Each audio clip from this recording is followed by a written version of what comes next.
बिन्नी, लगता है कुछ और काम देखना पड़ेगा। ये चाउमीन का ठेला तो चल नहीं रहा। लगता है मेरे हाथों में वो स्वाद ही नहीं रहा। हाजी, ऐसा कुछ भी नहीं है। तुम्हारे हाथों की बनी चाउमीन का तो आज भी कोई तोड़ नहीं। असल मुसीबत तो वो बड़ी बड़ी दुकानें हैं जो तुम्हारी सारी ग्राहक छीन ले गई। बात तो तुम्हारी सही है बिन्नी। देखते ही देखते कितने सारे होटल खुल गए इस इलाके में, और मैं वहीं का वहीं रह गया। हमेशा डरता रहा कि अगर चाउमीन का दाम बढ़ाया तो कहीं ग्राहक ना छूट जाए। और उन्हें देखो, आते ही आपसे 4 गुनी कीमत पर चाउमीन बेचने लगे। और फिर भी सब लोग वहीं जाते हैं। शायद वहां खाने के लिए और भी चीजें हैं। ना जी ना, असल बात तो ये है कि वहां आराम से बैठकर मोबाइल पर शोशा करने को जो मिल जाता है लोगों को। कहां से मुकाबला कर पाऊंगा मैं उन बड़े लोगों का। किसी समझदार आदमी ने कहा है, अगर दुश्मन से मुकाबला नहीं कर सकते तो उसे दोस्त बनाने में ही समझदारी है। क्या मतलब? मतलब ये मेरे भोलू छन, बड़े बड़े होटलों में भी तो कोई ना कोई चाउमीन बनाता ही होगा। तो वो कोई इंसान तुम क्यों नहीं हो सकते? ना हर रोज ठेला लगाने की आफत और ना लागत जुटाने का झंझट। बस जाओ, चाउमीन बनाओ और महीने के पैसे हाथ में। मेरा दिल कहता है जी, अगर कोशिश करोगे तो बात जरूर बनेगी। अपनी पत्नी बिन्नी के इस भरोसे पर भरोसा करके सुमेश ने एक बार कोशिश करने की ठानी। उसने कई जगह जाकर काम मांगा, लेकिन कहीं बात नहीं बनी तो सोमेश बड़े भारी मन के साथ अपने घर वापस जाने लगा। लेकिन तभी अचानक उसे जानी पहचानी आवाज सुनाई दी। अरे सोमेश, ये तो ही है ना? कौन कौन? मैं दीपक, इतनी जल्दी भूल गया मुझे। अरे दीपक मेरे यार, तुझे कैसे भूल सकता हूँ। पहचानने में थोड़ा वक्त लग गया। जरा खुद को देख, बिल्कुल बदल गया यार तू तो। लेकिन तू नहीं बदला। गांव से तू और मैं साथ निकले थे। देख मैं कहां से कहां पहुंच गया और तू कहां रह गया। यार जहां तक मुझे याद है तूने तो अपना काम शुरू किया था। दीपक को देखकर ही उसकी अच्छी हैसियत का पता चल रहा था, जबकि सोमेश के चेहरे से ही उसकी गरीबी छलक रही थी। दोनों दोस्त काफी समय बाद मिले थे तो उनके बीच काफी देर बातें हुई और फिर देख भाई सोमेश, बिन्नी भाभी ने राय तो तुझे बिल्कुल ठीक दिया, पर तू सच बता, तुझे अगर मौका मिले तो तू कर तो पाएगा ना? हाँ भाई, मैं जान लगा दूंगा। और तूने तो मेरे हाथ की बनी चाउमीन खाई भी है पहले। चल ठीक है, दिया तुझे मौका। वो जो सामने बड़ा सा होटल दिख रहा है ना, था रॉयल स्टार। हेड शेफ हूं मैं वहां का। है क्या बात कर रहे तू? इतने बड़े होटल में हेड शेफ? इस होटल के मालिक की बेटी तेरी भाभी है, तो बस आगे तू समझदार है। फिर तो तेरी वहां बहुत चलती होगी ना। सच सच बता मेरे भाई, मेरा काम तो हो जाएगा ना। कमाल करता है यार, तुझे हेड शेफ का मतलब समझ में नहीं आता क्या? कल से तू मेरा असिस्टेंट शेफ और महीने के 30,000 बोल, इतने में तो चल जाएगा ना तेरा काम? अरे अरे, 30,000 में तो बहुत कुछ हो जाएगा। शुक्रिया मेरे दोस्त। यूं तो दीपक और सुमेश की मुलाकात थी, लेकिन ये इत्तेफाक सोमेश की किस्मत बदल चुका था। दीपक का असिस्टेंट शेफ बनकर सोमेश की माली हालत तो सुधरी ही, साथ ही अब उसकी बनाई हुई चाउमीन लोगों की पहली पसंद बनने लगी। और फिर क्या सारे ऑन ऑर्डर्स में सिर्फ चाउमीन? ऐसे कैसे चलेगा? इतने बड़े होटल में हम क्या सिर्फ चाउमीन बेचने के लिए बैठे हैं? जाओ जाकर बोलो चाउमीन आउट ऑफ स्टॉक है, वो कुछ और ऑन ऑर्डर करे। But sir. जितना कहा जाए उतना करो। भूल गए तुम्हें इसी बात की सैलरी मिलती है। जी सर। यार दीपक, तू मुझसे कुछ नाराज है क्या? तू जानता है कि मैं चाउमीन बनाने में अच्छा हूँ, लेकिन फिर भी तू मुझे मेरी ड्यूटी हर रोज मेन कोर्स में लगा रहा है। हाँ, तो सिर्फ चाउमीन बनाने के 30,000 खाता रहेगा क्या हर महीने? देख भाई, तेरी मेरी दोस्ती इस होटल के बाहर है। इस किचन में घुसते ही मैं यहाँ का हेड शेफ हूँ और तू मेरा असिस्टेंट। और ये फर्क मुझसे बात करते समय भी याद रखना। क्या समझा? जी सर।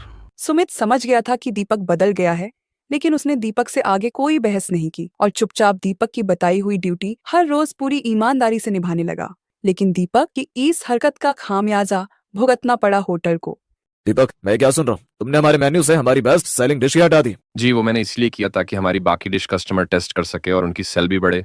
तुम नाकारा हो, ये तो मैं पहले दिन से जानता था, लेकिन तुम इतने बड़े बेवकूफ भी हो, ये अब समझ में आया। फौरन बुलाओ उस लड़के को जो वो खास चाउमीन बनाता है। सुमेश को बुलाकर न सिर्फ उसकी सैलरी बढ़ा दी, बल्कि उसे उसी समय से सिर्फ और सिर्फ चाउमीन बनाने की जिम्मेदारी सौंप दी गई। और अब ये सब दीपक की बर्दाश्त से बाहर था। ये 2 कौड़ी का सुमेश फटीचर ठेले वाला आज मेरे बराबर पहुंचने की कोशिश कर रहा है। नहीं, ऐसा तो नहीं होना चाहिए। धक्के मारकर निकालूंगा ऐसे होटल से बाहर, फिर बोलना तबाह चाउमीन ले लो।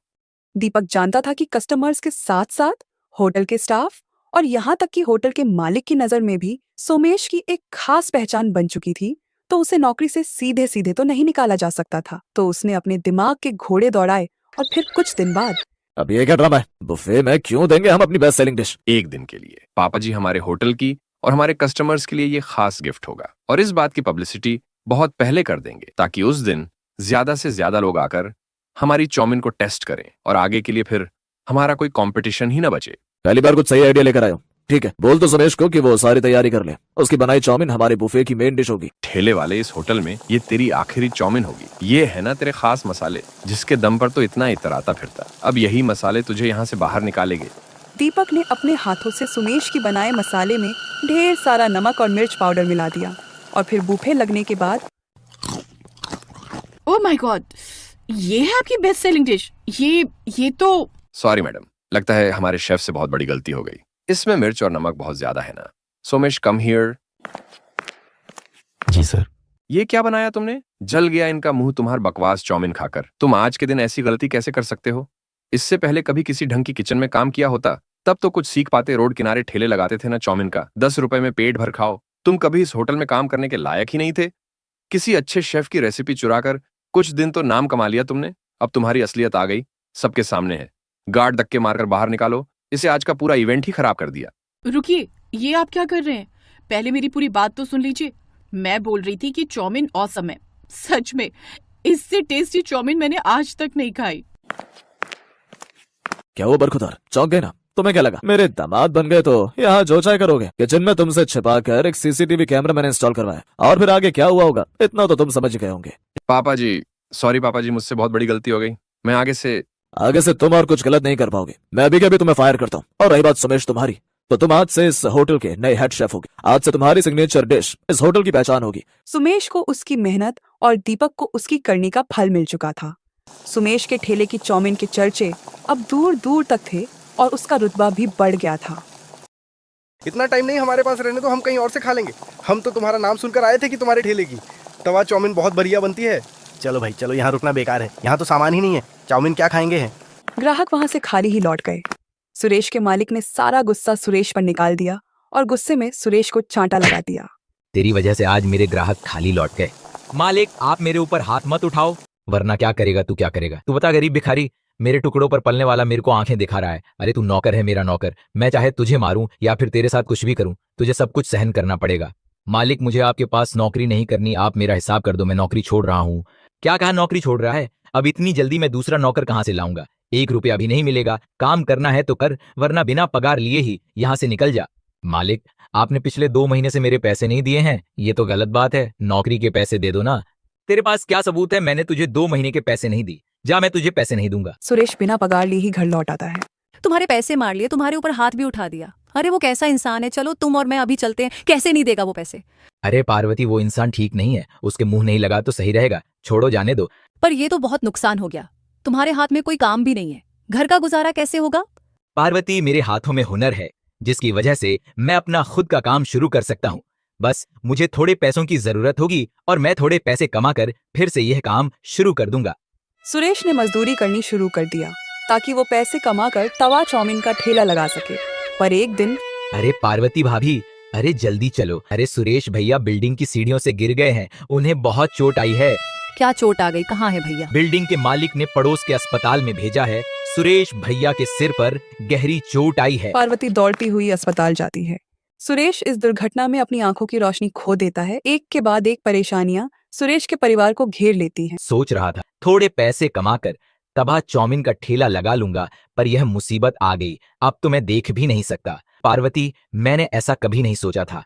ऐसा न कहो, जिंदगी में अगर परेशानी आई है तो उनसे निकलने का हल भी हम मिलकर ढूंढेंगे। आप ठेला नहीं लगा सके तो क्या हुआ, मैं तवा चाउमीन का ठेला लगाऊंगी। बस आप मुझे तरीका बताते जाना, मैं उसी तरीके से बनाने की पूरी कोशिश करूंगी। मैं भी आपकी मदद करूंगी मम्मी। मैं भी आपकी मदद करूंगा मम्मी। तुम सब तो मेरी हिम्मत हो। पार्वती उधर चाउमीन बनाने का सामान और ठेला ले लेती है। सुरेश उसे बोल बोलकर तवा चाउमीन बनाना सिखाने लगा। जब पार्वती बाजार में तवा चाउमीन का ठेला लगाती तो सुरेश और बच्चे भी उसके साथ ही रहते। पार्वती धीरे धीरे बहुत ही बढ़िया तवा चाउमीन बनाना सीख गई। ग्राहक भी पार्वती के ठेले पर आते तो तवा चाउमीन की बहुत तारीफ करते। सुरेश भैया, ये सब कब हुआ? आपको मैंने सोहन लाल के ठेले पर कई बार तवा चाउमीन बनाते हुए देखा है। क्या करो भैया, मालिक ने अपने ठेले से निकाल दिया था। मजदूरी करके थोड़े पैसे कमाने थे तो ये हादसा हो गया। कुछ ग्राहक तो सुरेश को पहले से ही जानते थे। जब उन्होंने उसकी यह हालत देखी तो उन्हें भी बहुत दुख हुआ। धीरे धीरे पार्वती के तवा चाउमीन ठेले पर भीड़ लगने लगी। पर एक दिन सुरेश के मालिक सोहन लाल को जब ये बात पता चली कि उसके सारे ग्राहक सुरेश के ठेले पर तवा चाउमीन खाने के लिए जाते हैं तो वो जलन से भर गया और उसने कुछ गुंडों को सुरेश के ठेले पर धमकाने के लिए भेजा। चलो रे, ये चमन का ठेला हटा यहाँ से, यहाँ कोई ठेला नहीं लगेगा। कैसे नहीं लगेगा? हमने तुम्हारा क्या बिगाड़ा है जो तुम हमारा ठेला यहाँ ऐसी हटवाने लगे हो? तुम लोग ऐसे नहीं मानोगे। चलो भाई, तोड़ दो इसका ठेला। पार्वती, ये लोग है कौन, जरा पूछो तो। सोहन लाल जी ने भेजा। उनके सारे ग्राहक तुम्हारे ठेले पर आने लगे हैं और वो ऐसा कभी नहीं चाहते, इसलिए उन्होंने कहा कि तू अब यह काम बंद कर इस एरिया में, बस उनका तवा चाउमीन का ठेला चलेगा, समझे? क्या हमें धमकी दे रहे हो? बाजार के बीच में खड़े हैं, अभी आवाज लगाएंगे तो लोग इकट्ठे हो जाएंगे। अरे भाई बहनों, जरा हमारी मदद करो। देखो, ये गुंडे हम गरीबों पर जुल्म कर रहे हैं। आप चिंता मत करिए, ये गुंडे आपका कोई नुकसान नहीं कर सकते। इनकी वीडियो बनाकर सोशल मीडिया पर डालते हैं। क्या नाम बता, तुम्हें किसने भेजा है?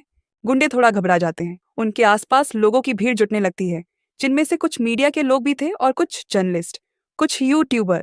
उनको देखकर गुंडे बुरी तरह डर जाते हैं।